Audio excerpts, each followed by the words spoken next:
এবং আমরাও ত্রিপুরাতেও কিন্তু সেই শহীদ দিবস পালন করছি। গত 1 সেপ্টেম্বর 2024 থেকে 31 আগস্ট 2025 পর্যন্ত সারা দেশে পুলিশ ও নিরাপত্তা বাহিনী যারা আছেন প্রায় 191 যারা ডিউটিতে ছিলেন পুলিশ ও জওয়ান শহীদ হয়েছেন।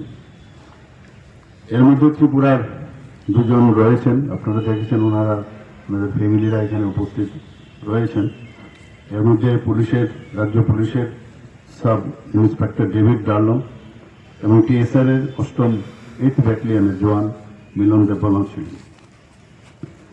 সাব ইন্সপেক্টর ডেভিড ডার্লং 2024 সালের 12 অক্টোবর উত্তর জেলার খেদাছড়া কর্তব্যরত অবস্থায় তার গাড়ি গভীর খাদে পড়ে দুর্ঘটনায় নিহত হন।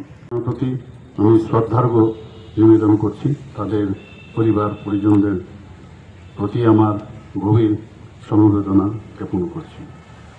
সবাইকে নমস্কার, ধন্যবাদ।